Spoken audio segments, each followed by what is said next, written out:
BRS party కంటే కూడా party MLC కవిత ఇంత సానుకూలంగా మీ ప్రభుత్వం మీద ఉంది. ఖచ్చితంగా ఆర్డినెన్స్ ద్వారానైనా ఖచ్చితంగా 42% రిజర్వేషన్ వచ్చే అవకాశం ఉంది. లేదంటే మాత్రం ఖచ్చితంగా పెద్ద ఎత్తున ఆందోళన చేపడతాను. ఇప్పటివరకు సానుకూలంగానే ఉన్నాం, కాంగ్రెస్ పార్టీ తీసుకున్న నిర్ణయానికి సానుకూలంగా ఉన్నాను అంటుంది. కానీ బీఆర్ఎస్ మాత్రం ఎట్టి పరిస్థితుల్లో ఇది బీసీలను మభ్యపెట్టేందుకు ప్రయత్నమే చేస్తుంది అనేటువంటి విషయాన్ని చెప్తున్నారు. మభ్యపెట్టే కార్యక్రమం ఇందులో ఏమైనా ఉందని అంటే వాళ్ళు చేశారు కాబట్టి అందరూ అట్లాగే చేస్తారనే ఆలోచనలో వాళ్ళు ఉండొచ్చు. మేము మభ్య పెట్టాలనేటువంటి ఆలోచన ఉంటే మీకు తెలుసు, క్యాబినెట్లో రాగానే 4/2/2024 నాడు ముఖ్యమంత్రి రేవంత్ రెడ్డి గారు క్యాబినెట్ సహచర సభ్యులందరితో మాట్లాడి ఈ క్యాబినెట్ తీర్మానం చేసేవాళ్ళు కాదు. క్యాబినెట్ తీర్మానం అయిన తర్వాత అసెంబ్లీలోనే పెట్టేవారు కాదు. అసెంబ్లీలో వారే ప్రవేశపెట్టి వారు మాట్లాడిన విధానం కూడా మీకు తెలుసు. ఆ తర్వాత రాష్ట్ర ప్రభుత్వం జీవో ఇష్యూ చేసి 10/10/2024 ప్లానింగ్ శాఖ ఈ క్యాస్ట్ సర్వేని పకడ్బందీగా చేయమని చెప్పి జీవో ఇచ్చేవాళ్ళు కాదు. ప్లానింగ్ శాఖని డిప్యూటీ సీఎంగా ఉన్న నేను ప్లానింగ్ శాఖను కూడా చూస్తా ఉన్నాను.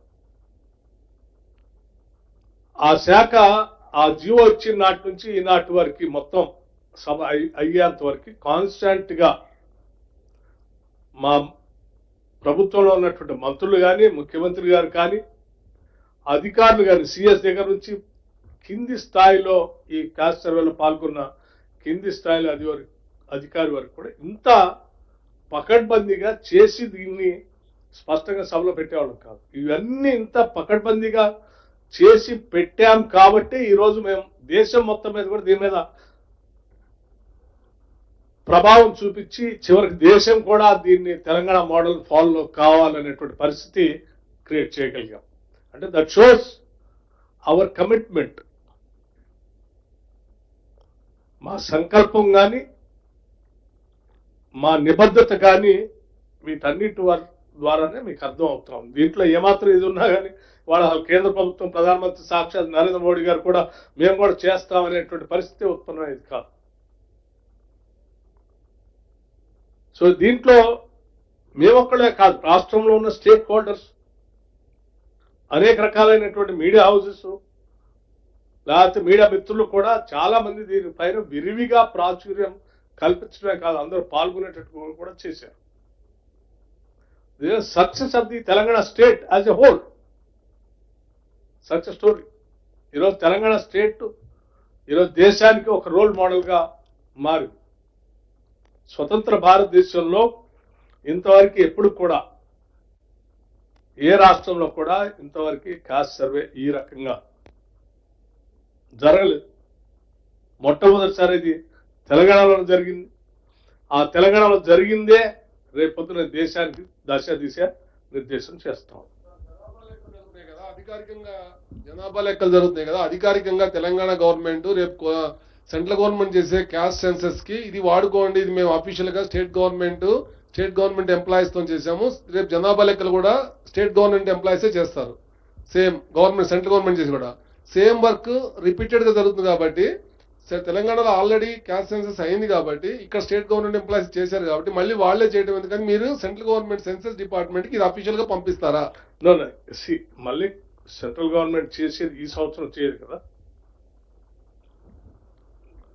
ఈ సంవత్సరం ఇప్పుడు చేసేది అయితే ఇప్పుడే ఇస్తాం. బట్ వాళ్ళు చేసే సంవత్సరం వేరు.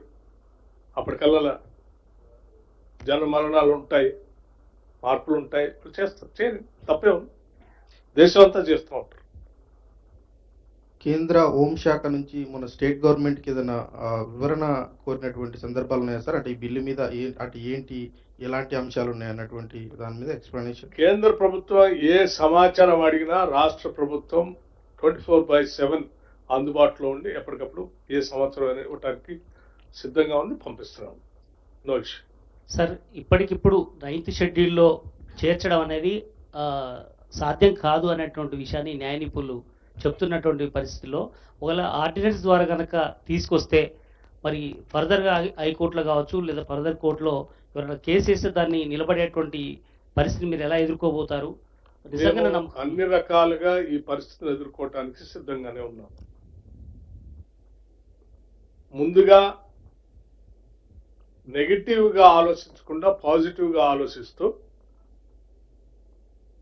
తప్పనిసరిగా మేము ఏ రకంగా అయితే ఇక్కడ అనుకోని సాధించామో దీన్ని పార్లమెంట్లో కూడా అది కేంద్ర ప్రభుత్వం కూడా సాధిస్తామనేటువంటి నమ్మకంతోనే ఉన్నాం.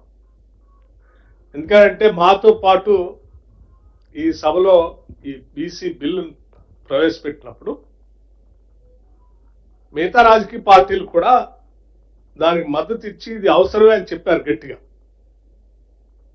ఇవాళ పార్లమెంట్లో రిప్రజెంట్ చేసే పార్టీలు కూడా ఈ పార్టీలకు సంబంధించినటువంటి వాళ్ళే. వీళ్ళు ఒక స్టాండు వాళ్ళు ఒక స్టాండు తీసుకుంటారని నేను అనుకోవట్లేదు. ఆ పార్టీ సంబంధించిన శాసనసభ్యులు ఈ 42% రిజర్వేషన్ అవసరం అని ఓబీసీలకు నమ్మి ఇక్కడ మద్దతు ప్రకటించినప్పుడు అది అవసరం లేదు అని చెప్పి అక్కడ లోక్సభ సభ్యులు చెప్తారని నేను అనుకోవట్లేదు. So we are all thinking in a positive direction.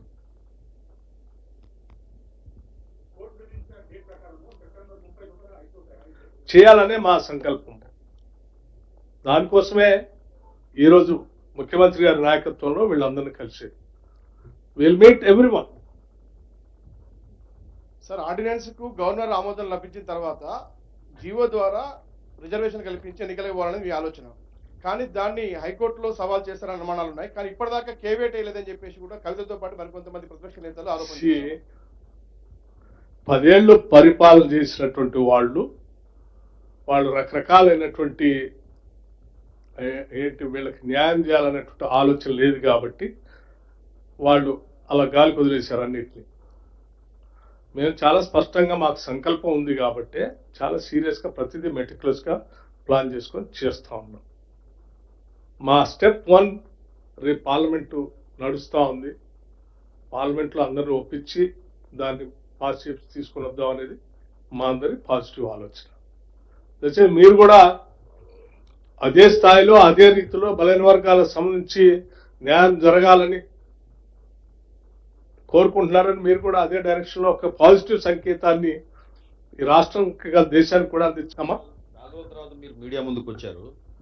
రాష్ట్ర ఆర్థిక పరిస్థితి ఎలా ఉంది సార్? ఆదాయం ఏమన్నా పెరిగిందా? నేను ప్రధానంగా దీని మీద ఇది అత్యంత ప్రధానమైన అంశం. దశాబ్దాలు శతాబ్దాలుగా ఎదురు చూస్తున్నటువంటి బలైన వర్గాలు దీని ద్వారా న్యాయం జరగాలని, వాళ్ళకి పాలనలో భాగస్వామ్యం కావాలని, అట్లా ఉద్యోగాలు ఆర్థిక పరిస్థితుల్లో కూడా మేలు జరగాలని కోరుకుంటున్నాను.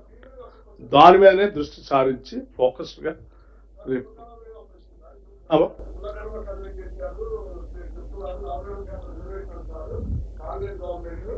కానీ ఈ కులగణన సర్వే అయిన తర్వాత బీసీ రిజర్వేషన్ తెస్తామని చెప్పిన తర్వాత రాష్ట్ర సమాచార కమిషన్ నియామకంలో ఒక్క బీసీని కూడా ఎందుకు నియమించలేదని కవిత నిన్న విమర్శించారు.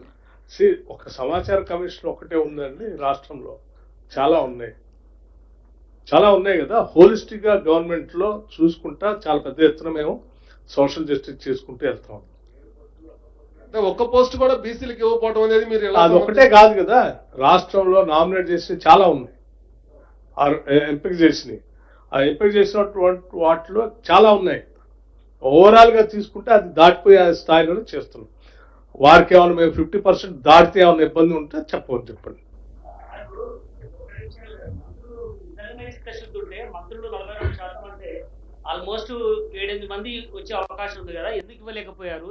కార్పొరేషన్ చైర్మన్లు ఎందుకు ఇవ్వలేకపోయారు? మిగతా అంశాలు ఎందుకు ఇవ్వలేకపోయారు?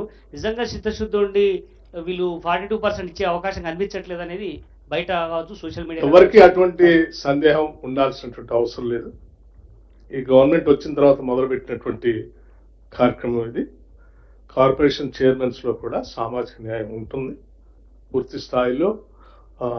అటువంటి ఆలోచనతోనే కాంగ్రెస్ పార్టీ ముందుకు పోతుంది. కాంగ్రెస్ పార్టీ ఎప్పుడు కూడా సోషల్ జస్టిస్ మీద న్యాయం చేయాలనేటువంటి ఆలోచనతో ముందుకు వస్తుంది. భవిష్యత్తులో కూడా అలా ఉంటాయి.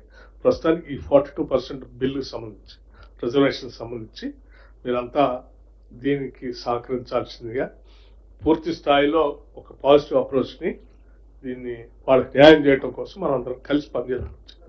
I making an appeal. Definite గా అందరినీ కలుస్తామనండి. సీఎం గారు he will lead the delegation, ముఖ్యమంత్రి రేవంత్ రెడ్డి గారు. We will try to meet everyone, all political party heads ని కలుస్తాం మద్దతు కోరటం కోసం. Sir one question on GST collection sir. మొత్తం మన రాష్ట్రంలో వచ్చిన జిఎస్టీ కలెక్షన్స్ లో సింహభాగం సెంటర్ తీసేసుకుంది. I will address that sometime day after or after 2-3 days. Today let's confine to this. Thank you.